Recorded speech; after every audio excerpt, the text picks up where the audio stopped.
righty, everyone. Take 999. We are back with the Honest Cut. And tonight we are going to talk about GLP-1 medications, and particularly, is taking a GLP-1 medication cheating? We're going to talk a lot about the medications themselves, how they work, and a few other things along the way. But let's start with that question, and I'll just pass that over to you, Scott. Are GLP-1 medications cheating?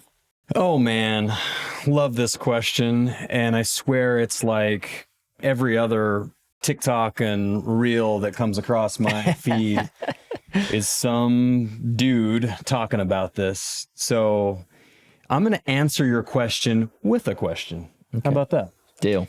Jason, is using a telephone cheating? Is driving a car cheating? Is using the internet cheating? Is having anesthesia when you're getting an amputation cheating? You see where I'm going with this? Yes, I do.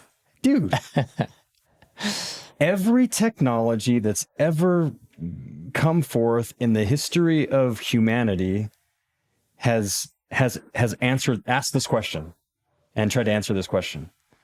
And so I love it, and I laugh at it, honestly, because why not use something that is going to elevate your health, get you out of serious, chronic, life-threatening conditions, and save your life, and give you the kind of life you want to live, if you can do it safe? And I think that's actually the better question. Is it safe? Not is it cheating? Great point. Point proven there. With that, I think that, with answering the question that way, I think it opens a door for people to understand, just like anything else in life, there are going to be new developments, new technology, and all of those things. And you can get on board, use it, and it may enhance your life, or don't and be well behind the times, right? I think so. So let's talk about what a GLP-1 actually is. And we can start with just the overarching family of GLP-1 medication, what it is, and then we'll get into how it works and more of the intricacies of the medication. So GLP-1 stands for glucagon-like peptide. And so it's a naturally occurring hormone in your body that does a couple things. One, it just slams the brakes on hunger. It suppresses your appetite. It's a hormone that sends a signal from your brain to your stomach that you're full much faster than normal. So that's the first thing it does. Second thing it does is it slows down gastric emptying, or just your digestion slows down. So you're not going to the bathroom as much, basically. But we'll talk about a side effect that you might be going more than often. And then it stabilizes blood sugar. The GLP-1s help your body maintain your insulin much better. And so that's the interesting point is, originally GLP-1 was marketed by the big pharmaceutical companies as a diabetes medication. So that's who was taking it, to basically help, manage their blood sugar. What they found was when these patients were taking it, there was a incredibly interesting side effect of weight loss because of what I just said. It was suppressing their appetite, it was slowing down their digestion. And so they realized very quickly they were onto something, began to do the research for it as a weight loss medication, and now it's gone crazy, right? Yeah. And so that's how they work. Typically, they come in the form of an injection.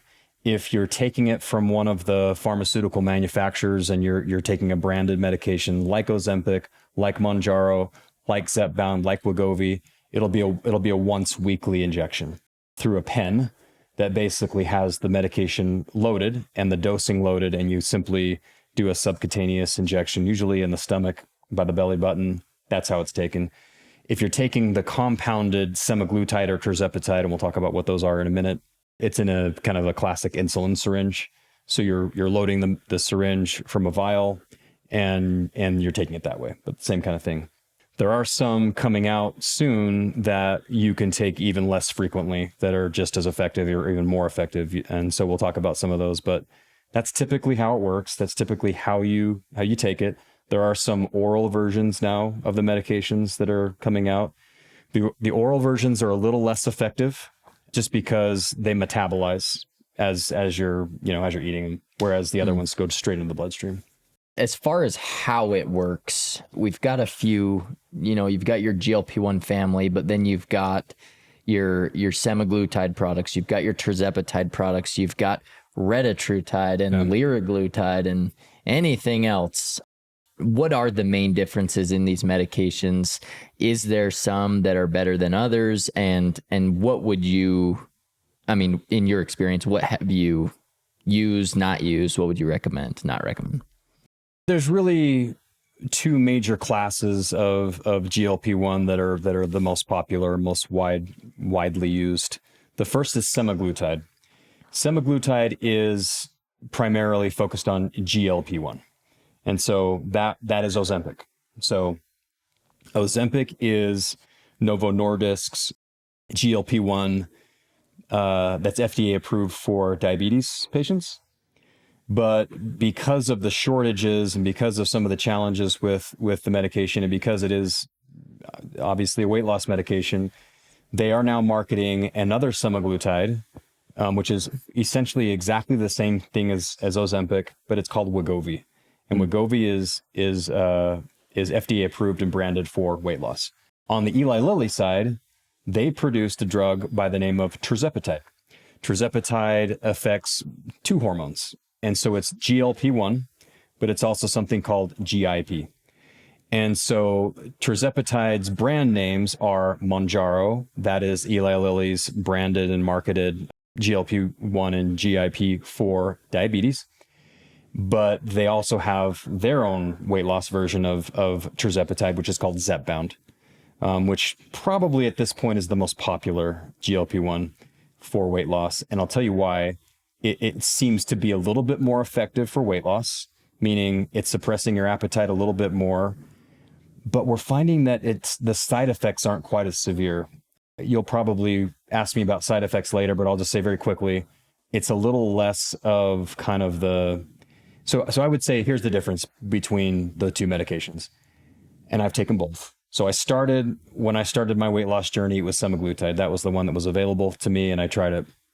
I would say my experience with semaglutide was I got really full fast. So think about the feeling you get after Thanksgiving dinner. That's what I'd feel when I basically ate anything with semaglutide. But it was a very uncomfortably full feeling. And also, I would say quite a bit of constipation I felt with that. So not fun, but I did lose weight. The reason why a lot of people are gravitating to the tirzepatides is it's less of like an uncomfortably full feeling, and it's more of I just don't feel like eating, or just like a little bit of nausea, just enough to like make you not see ice cream or whatever and have it feel appetizing. You just don't feel like it. So like, which feeling would you rather feel? You know what I'm saying? Yeah. And so a lot of people are gravitating to tirzepatide. And I would say the study that I've seen is like 18 to 25% body weight lost on tirzepatide. Wow. Whereas the semaglutide studies were closer to like 12 to 15% body weight. You mentioned retatrutide. That's Eli Lilly's next version of their tirzepatide. And a lot of people are taking it with research labs or making it available to them. So people are taking it even though they probably shouldn't be. I don't think it's not FDA approved for anything yet. But we're finding that it's even more effective for weight loss. And you may even have to take it even less frequently. But other pharmaceutical companies are coming out with their own versions of these, by the way. I think we're in the very early stages of all of these medications, which is crazy. That's what I would say about kind of the two classes, the two families of the medications right now. As we're talking about the medications and you've had experiences on both of them, we've talked about how they work and what they're doing in your body, but let's talk a little bit about why they promote weight loss, or why does that tirzepatide that you talked about with the two hormones, the GLP and the GIP, why does that one promote weight loss maybe a little better than the semaglutide does? I don't know exactly why. But what we understand is something about the dual hormone action between the GIP and the GLP-1 is doing something different than the GLP-1 by itself, is how I understand it. And I just think like it's more sustainable. People are like I was saying earlier, people are just better off feeling like they don't want to eat something rather than always feeling like their button's going to pop off their pants because they're so full. Like, I think it's easier, more sustainable, and people are having a better experience with it in general. Yeah. And so they gravitate to it and they're just having more success. That's my opinion. After taking semaglutide for like 6 months, I was like, dude, I cannot freaking take this drug any longer. I hate feeling like this all the time. Yeah, I just don't feel that way on tirzepatide. I feel pretty normal. It's pretty awesome to feel like pretty normal and like go about your day-to-day life and lose 60 pounds. And so it's pretty powerful. From what I've experienced, but also what I've heard, they call that food noise. Yeah. That GLP GIP interaction. Yeah. And that tirzepatide, not necessarily is it a stronger medication, but because it has that dual action interaction with your body, you just don't have that food noise. Right. So, you don't have food on your mind all the time because you just don't feel like eating. We've broken down as the medications as far as how they work and those parts, but let's talk a little bit about those side effects you mentioned earlier. We've talked about the pretty, you can lose weight. We know that diabetes patients have seen great results in lowering that hemoglobin A1C, but what are some common side effects of these medications? Mentioned a couple earlier, but mostly gastrointestinal related. So constipation, diarrhea, that kind of thing. And maybe just like some indigestion in general, just like feeling uncomfortable. And I would say like you can counteract those pretty well with like a magnesium supplement for the constipation, getting fiber in your diet for that. And then just making sure that you have good macronutrients. Like just like not taking GLP-1, if you just sit and eat candy all day, like you're going to feel pretty sick. So you gotta kind of like calibrate and fine tune your diet. And I think as you do that, getting used to like a different kind of digestion, you can kind of counteract that. But other side effects that I've heard of, and again, I am not a clinician, I am not a doctor, so I'm not giving you medical advice here, by the way. It's just what I've experienced. You can do your own research, but I think most of this is consistent with what you'll read. But rapid weight loss, people sometimes lose their hair. So here we go. We'll talk more about this journey another time. But yeah, you do lose hair. That is not necessarily, by the way, attributed to the GLP-1. It's just because you're losing weight fast. If you lose weight fast ever, you have that issue. Some people will feel like some flu-like symptoms, especially when they've taken it for the very first time. So just like body aches, chills. Sometimes you get a little drowsy, a little tired, lethargic. I did experience some of that, I would say, the first time I took it. I haven't for a long time. It's not recommended for people that have maybe some mental health conditions that are some serious mental health conditions, like feeling suicidal and some of those things. It could contribute to some of that. And so that's a question we actually ask in our intake because we will not prescribe it to somebody that's going through some of those things. So that's very serious and you have to be very careful.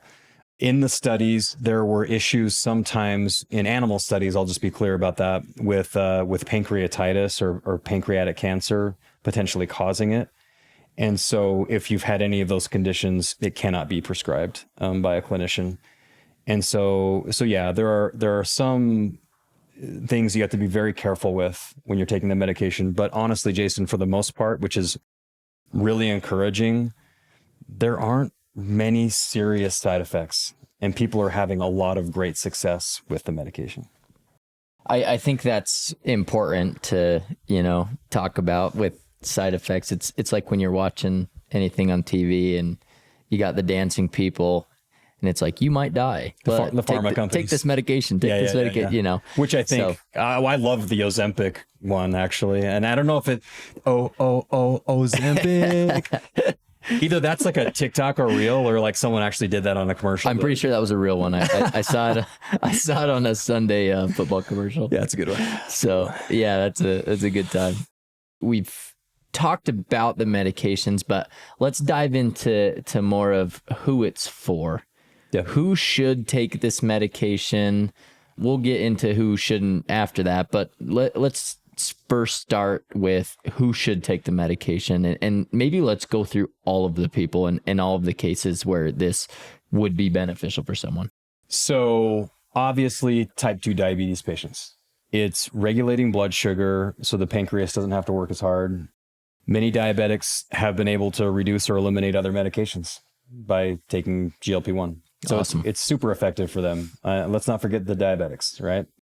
Obviously obesity. So if you need to lose like 15 to 20% of your body weight to get out of like that 30 plus BMI range, it's absolutely for them. So definitely diabetes patients, definitely like severe obesity symptoms. However, what we're finding is that it has a major impact on other chronic conditions. And so I'll run through a couple of those, which I think are pretty fascinating. So inflammation in general, it brings down inflammation in anybody, which is pretty awesome if that's something that you struggle with. I have in the past. But let's just talk about some of these chronic conditions. Heart disease, right? If you have heart disease and you can get your weight to a healthy range, it will sometimes reverse the impact of that on your life, which is awesome. Sleep apnea. We've seen people that have gotten their weight to a healthy range that they don't have to take them, they're not using the CPAP machine anymore. Nice. Which is amazing. Yeah. Fatty liver disease. So there's people that have this buildup of fat around their liver that's very dangerous. When you bring your weight down, it reverses or goes away. Kidney disease. Here's another interesting one: addictions and compulsive behaviors. So what we're finding, and the research is early, but people have reported reduced cravings in alcohol, nicotine, even gambling, even porn. Isn't that crazy? The porn one is kind of funny. And this is another like hater on social media that was saying like, you lose your desire for intimacy. I haven't experienced that. Full disclosure. Still super strong. I also take testosterone, so maybe that's, I don't know. But yeah, isn't that crazy? And I have definitely experienced reduced cravings in sugar and fat. We're a family that we're like a roast on Sunday family. And it was kind of sad the other day. Like I got my rump roast or whatever it was, but this fatty roast, and slapped it on my plate and just getting all excited. Took a couple bites of that fat, and I'm like a fat guy. Like I love meat. I love the fat on meat, good ribeye, baby. Amen. Amen to that. I can't eat as much as that stuff, man, which is a little challenging because I'm kind of a carnivore guy. Yeah. And it is a little difficult to eat fat, but that can be a very healthy thing, right? And so yeah. It really does do a lot more than just help with diabetes and help with obesity. It helps with a lot of things. I think that that's an extremely important part and point to this medication. These medications are marketed as a hot mom, hot summer, hot girl summer type drug. And I think it's important to just point out that there are insane amounts of benefits of these medications, everything from addiction to obesity to fatty liver to type 2 diabetes, a lot of issues that we see on a day-to-day basis in healthcare in the developing world, as you stated before. These medications are helping with that, and so if technology is saying that they're safe and effective, why not use them? Thank you for sharing all of those statistics with us and those people. I think another just important part while we're talking about who it is for is who is it not for? While we're talking about who it's not for, let's talk a little bit about some of those haters? Let's talk a little bit about why they say it's not for certain people. So the haters are saying basically it's not for anybody but diabetes patients, right? Like, hey man, just get the willpower going, bro. Like, put the fork down. Yeah. Like, and so I've seen a lot of that. And yes, like I am all about hard work and, pull yourself up by your bootstraps and like get in the gym and yeah, put your fork down. Like, yes, I am absolutely that guy. However, there is genetic predisposition to obesity, and that's a proven fact. Yeah. And you could have two people, same socioeconomic background, same family, and eat the same diet and could have completely different health indicators in those two people. I had a good friend in college that I'd work out with all the time. And we were doing the same stuff, eating the same stuff and everything. And homie was ripped. And I was a tub of lard. No, I wasn't a tub of lard, but I just couldn't get where he was the same way. Right. Right. I had to really reduce I really had to have a major calorie deficit to look that way and feel that way. And so what is that, man? There's genetics involved in this. Like, I'm sorry, there is. Yeah. I also build muscle a lot easier than he did. And that's a positive genetic thing. But a lot of times you see that combination of they can build muscle really easy, but they can also gain fat really easy. Yep. So yeah, to answer your question, I think what we're finding is that absolutely, who is it for? It's for the diabetes patients for sure. It's for those in the high obesity range, but it's also for people that have maybe a predisposition to obesity that need a microdose. I'm going to use that term a lot in this conversation in the future, but meaning a lower than kind of recommended dose to help take the edge off of that appetite and having that suppression in there just a little bit. Or people that have taken the medication, have taken regular dosing, that have lost the weight, gotten to a healthy body weight, and to maintain may need to take a little bit for the rest of their life. I think that's my answer. That's what I think is right. And I think you're going to see science and clinicians get behind that philosophy. I think we're seeing it happen now. And I think it's going to become more pervasive. I mean, I would also agree with that. And I think, on this topic of who it's not for, it would be the opposite of all of those things, right? Like, yeah, the people that have never struggled with weight ever, they're at a healthy BMI. Those are also, not to mention, most of the haters of GLP-1 medications are those people. But, some of those other comorbidities maybe that you talked about, like, a history of medullary thyroid cancer, that you shouldn't take the medication if you have that. Pancreatitis, shouldn't take it if you have that. Sure. There was also an interesting point you made earlier, type 2 diabetes. Can a type 1 diabetic also take this medication? Yeah, they can take it. Now they're going to have to manage their insulin pretty closely. And so it's just a little bit more complicated for them. But absolutely, type 1 diabetes patients can also benefit from GLP-1. Scott, I know that you get riled up sometimes when we talk about the haters, but let's kind of break down here just some myths of GLP-1 medications. And I'm going to not rapid fire these to you, but I'm going to tell them, and then you say however you feel about it. Bring it. The first one, stop stealing my medication. I'm a diabetic. Yeah, stealing from the diabetics. There was some validity to that, actually. So early on, with these medications, there was not like an FDA-approved version for weight loss. So people that were taking actual Ozempic for type 2 diabetes were also the same ones taking it for weight loss.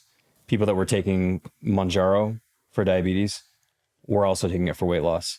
And so there was an actual shortage. And so there was some validity to that. However, compounding pharmacies were helping to alleviate that shortage.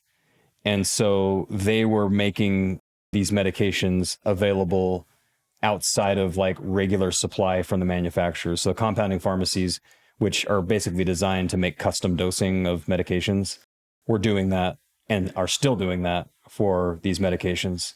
There's been a crackdown on that from the FDA. We can go into that later, but there was a shortage. Now there is a weight loss version of the semaglutide, which is Wegovy. And then there's a weight loss version of tirzepatide, which is Zepbound. And so there really isn't this shortage anymore. And here's the thing, man. Here's what I get fired up about with that topic. We just talked about all of the benefits of this medication for people that aren't diabetics. I think there's probably more of those people that for very serious health reasons need to take these medications too. Yeah. And so don't hate on all of the benefits that people are receiving outside of just type 2 diabetes for these medications. They need it too. They're getting healthy too, which I think is wonderful. I could not agree more with that statement there. Number 2 is I can't build muscle on a GLP-1 medication. Oh, baby. Come into my gym. Step into my Let's flip office. the cameras around and let's look at the gym. Everything that I've experienced on these medications has debunked that. So, and here's the thing. It's a pretty straightforward calculation for maintaining muscle mass. You have to lift heavy. You have to progressively overload to break down your muscle fibers. And then you have to feed those muscles protein, right? Yeah. It's pretty basic. As long as you're doing that, whether you're on GLP-1 or not, you're going to maintain and build muscle. You're not going to maintain and build muscle if you're eating too little in terms of calories, and especially eating too little in terms of protein. And so you just have to manage your dosing appropriately so that you can still eat enough food and enough protein and get into the gym to do what I said earlier to maintain muscle mass. These studies and this critique is really for the people that aren't doing any of that stuff. Right. It's the people that are like thinking that GLP-1 is some magical drug that you don't have to do anything and you're just going to lose weight. Well, yeah, that will happen, but you're going to live the stereotype. You're going to have Ozempic face, Ozempic butt, Ozempic whatever, because you haven't focused and maintained that muscle mass. And so yeah, that's what I would say about that. I think to that point, both your experience and also my experience is just because you're eating less doesn't necessarily mean you're not eating enough, right? Yeah. And you can absolutely build muscle while taking a GLP-1 medication and still be able to lose weight at the same time. I would say that is a science-backed fact on these medications is you can do all three things at the same time. I guess I can see why the gym bros are getting a little butthurt about this. Because other people are starting to look like them? Yeah. Yeah. So, I mean, it is what it is. And yeah, like it is easier. It is easier to get shredded on GLP-1, but isn't that kind of awesome? Yeah. Like, that's cool. Yeah. Maybe there will come a time when I don't take it anymore and we'll talk about that later, but it's been really encouraging and really exciting to see the transformation in my body and using this as a tool to get there. And I'm not the only one that can say that. I mean, you can say that. And I know that there's thousands of other people that have taken it the right way and they've gotten into good health and they're thriving. If that's what you're using it for, more power to you, man. Yeah. Like, that's amazing. One last thing I want to say to that point, which may be a little controversial, but I saw this reel yesterday where this lady was talking and she was saying, isn't it awesome that these GLP-1 medications have really showed us that people really actually do care about their health, right? Yeah. I think it paints the medication in more of what it's intended for, right? It's a tool. It's a tool that can help you look better, feel better, lose weight. And for some people, there's a lot of, like you mentioned earlier, a lot of genetic or hormonal imbalance that makes it very difficult to lose weight. They get on this medication and all of a sudden they can lose weight. As we think about these medications, we shouldn't be so fast to judge people that are on them, because there are so many people benefiting from them that otherwise wouldn't have that same benefit. Life-changing, man. Life-changing. And it just, not like, you know, aesthetic aside and all that, just someone all that list of chronic conditions I mentioned, like, how amazing is it? Like, some women can all of a sudden get pregnant because of a GLP-1, right? Right. Some people that have watched their mom and their dad and their uncle and their brother and their sister die early because of whatever chronic condition, they're outliving them, and they're able to support their family and their children. And like, I don't care who you are, that's awesome. Like, that is game changing, that is life changing, and I support that 100%. So yeah, those are the things that it's like, why wouldn't you support that? Yeah. Why in the world would you hate on somebody seeing all of those benefits and results? Why would you drive a car instead of riding a bike? I personally prefer the bike, but let's hop into the third myth here. And this one, yeah, there's some validity behind it, but Okay. I want to take your thoughts and run with them here. When I take a GLP-1 medication, I'll be successful, but when I get off, I'm going to gain all of my weight back. What do you say to that? You're right. In certain circumstances, you're right. Being a part of Believe and having, you know, several thousand patients go through this, and having gone through it myself, I think I have a certain level of authority to speak to this topic. Yes, the first time I took it, I didn't have a lot of experience with this, didn't have a lot of education with it, and I did go cold turkey. I lost about 60 pounds. And anybody that talked to me during that time, I would have told them, I have never been hungrier in my life than when I came off GLP-1. Yeah. And what I realized looking back now, it wasn't that I was never that hungry in my life. It's just I had forgotten how hunger actually felt in normal circumstances. So because I didn't titrate down or slowly phase off of the medication, I was in dangerous territory of gaining it all back. And that is what happens, is people aren't responsible and deliberate about coming off of it. And so they do gain it back. And it's really hard because, you know, it's expensive medication for most people that aren't getting it covered by insurance. And so they're like, man, I can't pay for this forever. Yeah. I got to come off of it. And so that's a really difficult situation to be in for a lot of people to try to figure this out. But here's what I would say. If you don't want that to happen, I would say do a couple things. Number one, carefully titrate down. So let's just say you got to your goal weight and you were at about 10 milligram of tirzepatide. The next week, I'd go to 7.5. And I'd maybe do that for a month. If you can afford it, that's a difficult thing to do. But then go to 5 milligram, then go to 2.5 milligram. Maybe then go to less frequent injections. Go every 2 weeks. Go every 3 weeks. Go every month. That's been my experience this go around with the medication. Yeah. I've slowly titrated off. In fact, I slowly titrated up, very slowly. And then I slowly titrated down to where I'm taking about 7.5 milligram every month-ish right now. Sometimes every 2 weeks, kind of depends on feel. I'm fortunately in a situation in my life where I can do that financially, but I understand not everybody can. And you have to be sensitive to that. So yeah, if you really, and here's the other thing I'll say, Jason, one of the greatest things you can do while you're taking GLP-1 medication is readjust your lifestyle habits. So if you were a binger at night and your macronutrients were like way skewed toward carbohydrates and fat and sugar, maybe use this as an opportunity to get that right. Try to get the 100 grams of protein a day. Try to get like maybe closer to 30 or so grams of carbohydrates, you know, whatever it is for fat, and get used to that. Yeah. So that when you are coming off of it, you're used to that kind of like diet routine. Get used to working out regularly while you're taking the medication. And the other thing, and you've told me this actually, I'd like your take on this. You always say, well, I love how I look now. And that's enough motivation for me to feel a little bit of hunger and be okay with it.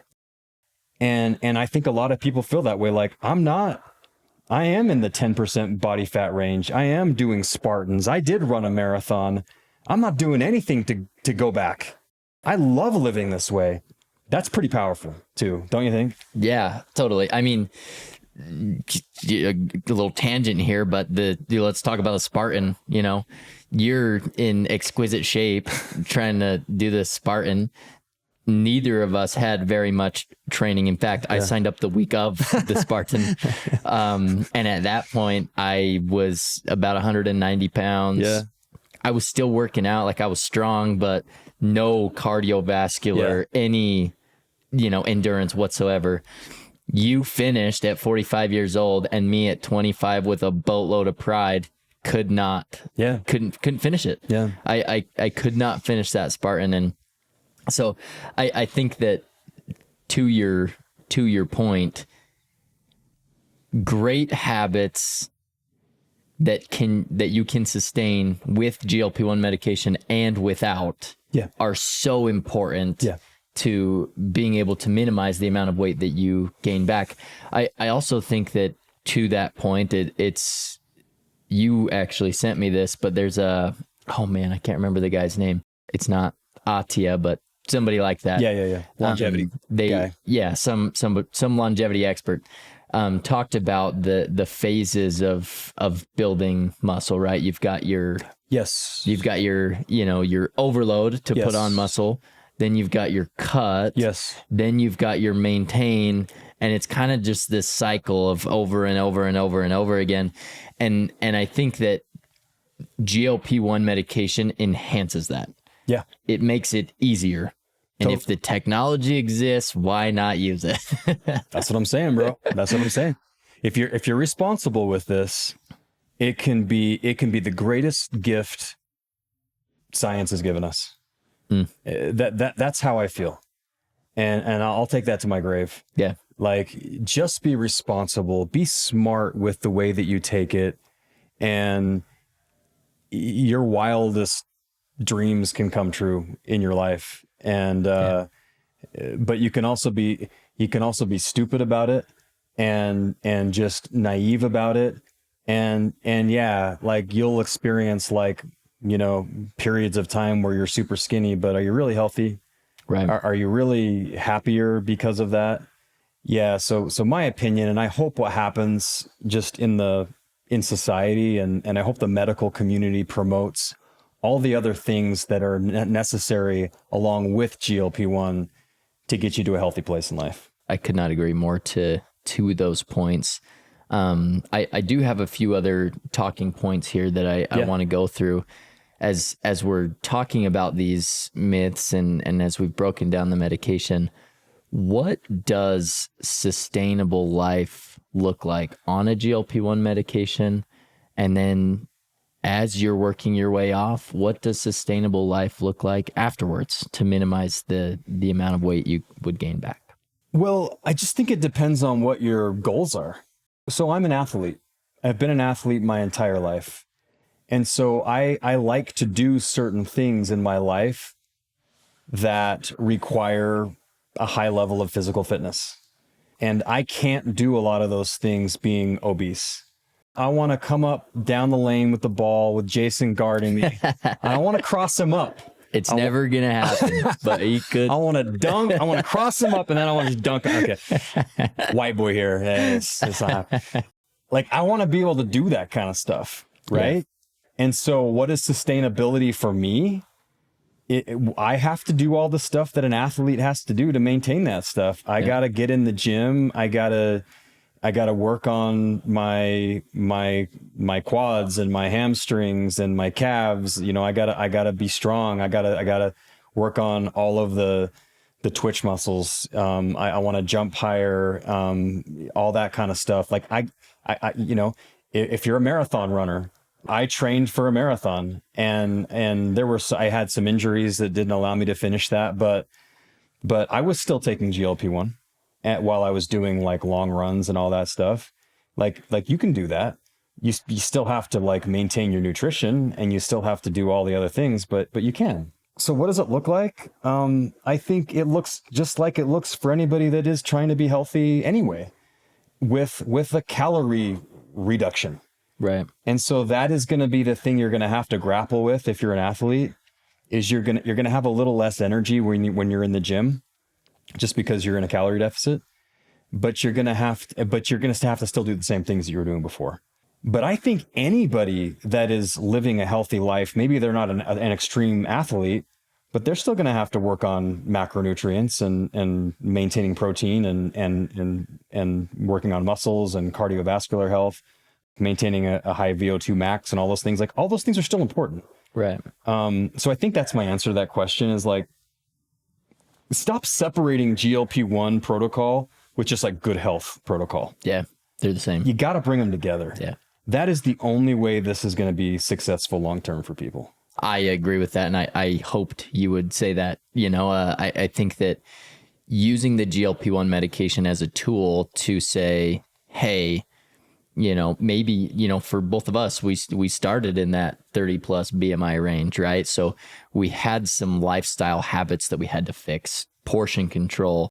For me, that was the big one. Portion control, not eating because I'm bored or, whatever else is going on. And then eating proper foods, right? If you're going to lift heavy, you definitely need the protein. You definitely need the water. You definitely need all those things. But I think that if you can use the GLP-1 medication and dial in all of the healthy lifestyle stuff you should be doing anyway, it can be as complicated as you want it to be. Yeah. I don't think we need to, reinvent the wheel here. Move your body, eat well. Yeah.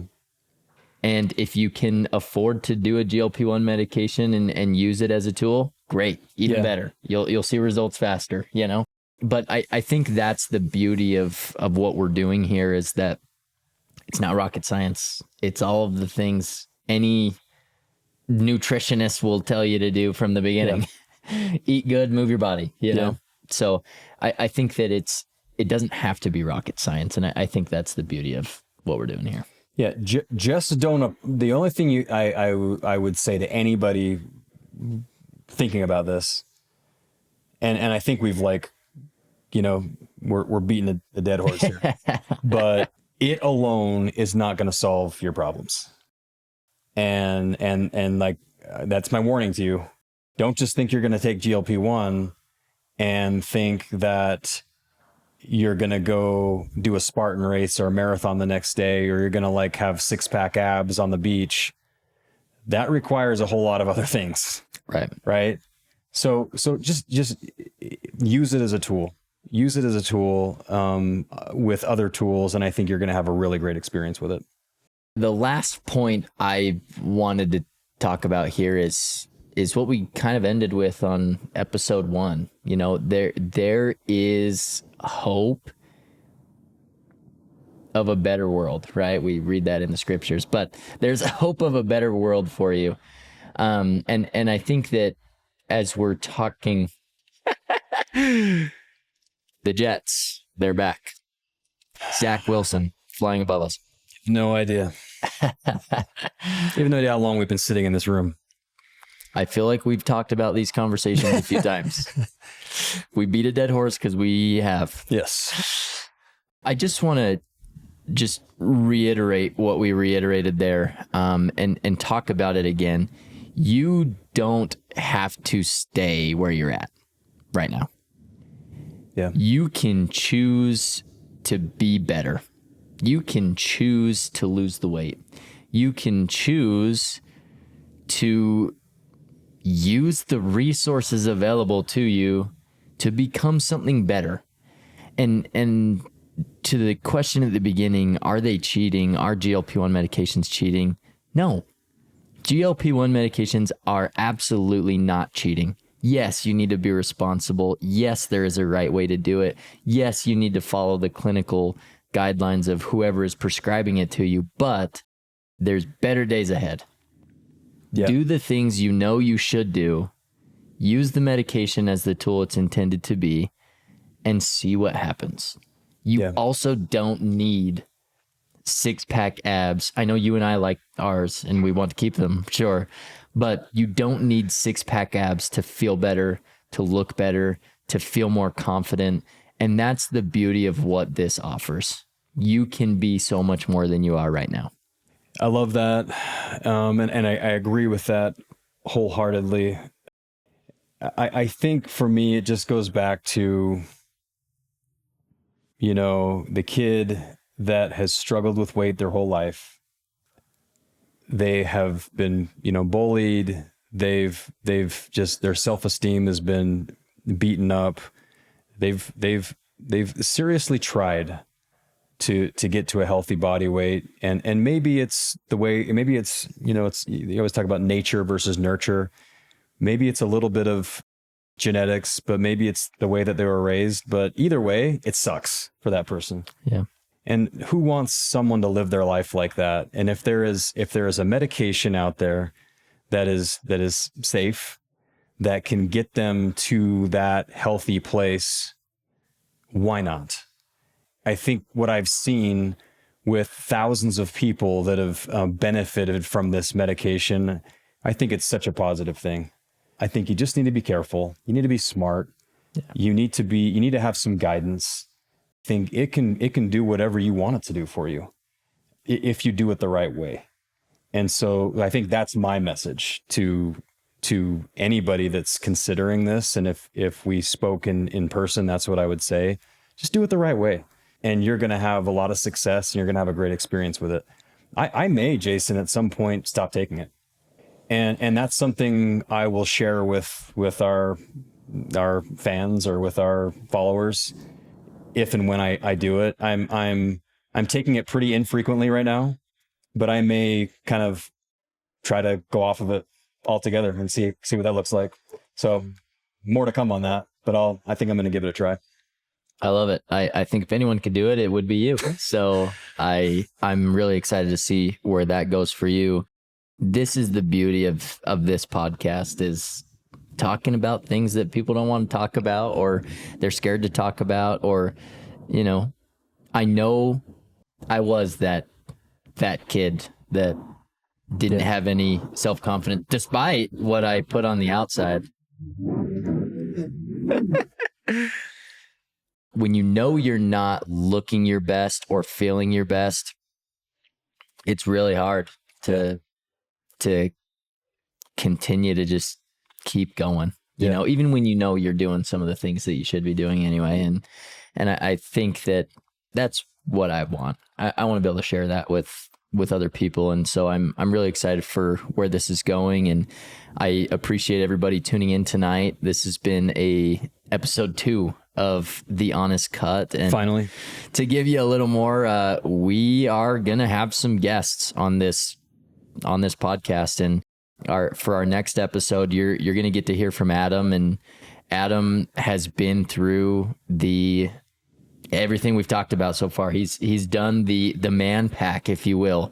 And I'll let him talk about all of those things, but we're really excited. We're really excited for where this is going. And we hope we can continue to share the light of a better world through The Honest Cut with all of you. Have a great night, everyone. Thanks, everybody. Talk to you later.